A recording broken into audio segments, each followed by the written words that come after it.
ሰላም አድማጮች የተለያዩ የዝውውር መረጃዎችን የምንመለከት ይሆናል። ወደ ጉዳያችን እንግባ። የተለያዩ የእንግሊዝ ክለቦች ከተለያዩ ተጫዋቾች ጋር ስማቸው እየተያዘ ይገኛል።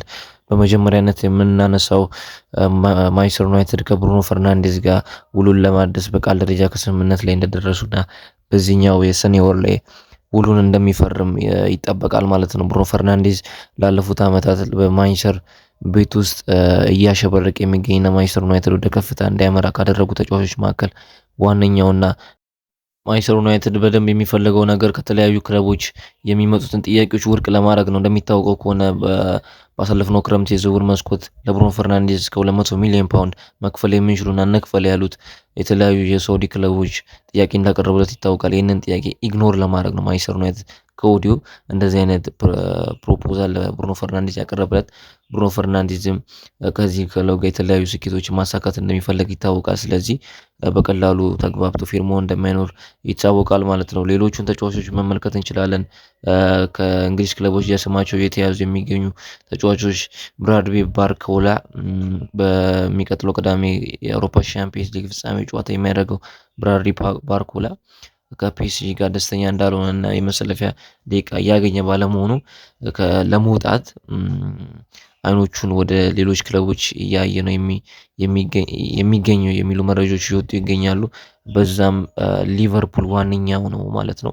ሊቨርፑል የብራድዌ ባርኮላ ትልቁ ችሎታ በሁለቱም በቀኝም በግራም ዊንገር ቦታ ላይ መጫወት ስለሚችል ራሱ ሊቨርፑል ደግሞ ዘነኛ ቦታዎች ላይ ትልቅ ድክመት ስላለበት ብራድዌ ባርኮላን እያየው ይገኛል ብራድዌ ለማስፈረም ማለት ነው።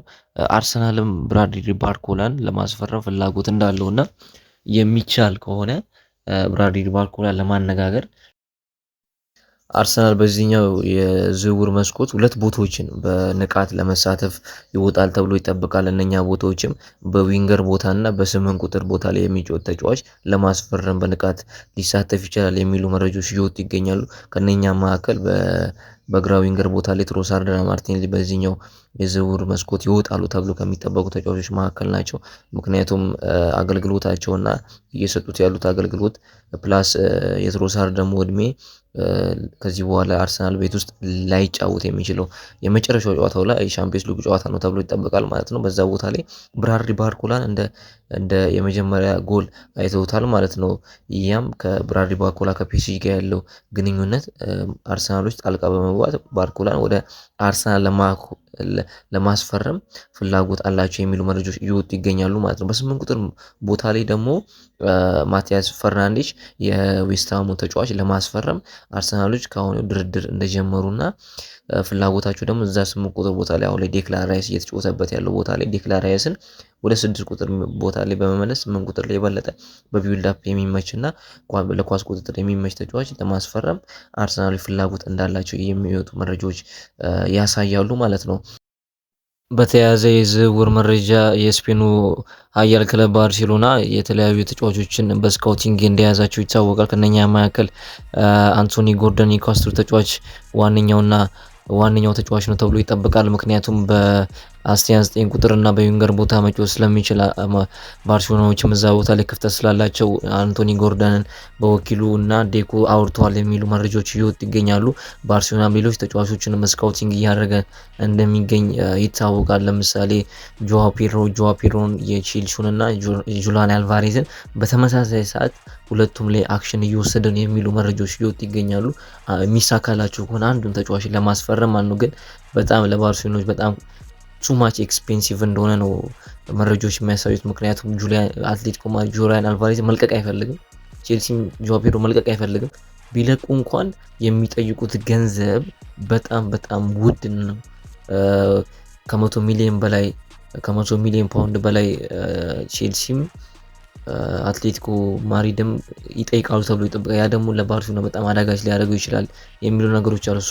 ከነሱ አነስ የሚሉ በገንዘብ አነስ የሚሉ ተጫዋቾችን እያዩ ይገኛል። ከነኛ መካከል ራሱ ጎርደን ነው ማለት ነው። ጎርደንን ነው በእነኛ መካከል የያዟቸው ሁለቱም ቦታዎች ላይ ስለሚጫወት። ነገር ግን ጎርደንም ቢሆን ኒውካስትል መሸጥ አይፈልግም። መሸጥ ስላልፈለገ ደግሞ ብዙ ገንዘብ ለባርሴሎና ሊጠሩ ይችላሉ የሚሉ መረጃዎች ይወጣሉ። በተያያዘ ዜና ባርሴሎና ከራይፎርድ ጋር ሁሉን ነገር ጨርሷል። አሁን ከማንቸስተር ጋር ድርድር በማድረግ ራይፎርድን እዛው በ30 ሚሊዮን ዩሮ እዛው ባርሴሎና ለማቆየት ከስምምነት ከራይፎርድ ጋር ግልጽ ነው እንደተስማሙ እሱ መቆየት ይፈልጋል። ባርሴሎና ማንሲ ፊሊክ ፍቃዱን ሰጥቷል ይቆይ ብሎ። አሁን የሚቀረው በባርሴሎና እና በማንቸስተር ዩናይትድ መካከል ድርድር ማድረግ ነው። ባርሴሎና 30 ሚሊዮን እንዴት ልክፈል የሚለውን አሁን ያጨቃጨቀ የሚገኘው በ3 ዓመት 10 ሚሊዮን ፓውንድ ልክፈል፣ ማንቸስተር ዩናይትድ 30 ሚሊዮን በአንድ ክረምት ነው ፈልገው ምናምን የሚል ከሆነ ድርድሩን ሌት ሊያደርገው ይችላል። ግን እንደሚስማሙ በጣም ግልጽ ነው። አመሰግናለሁ። ከተመቻቹስ ላይክ፣ ሰብስክራይብ ማድረግ አይረሳ። ቴንኪው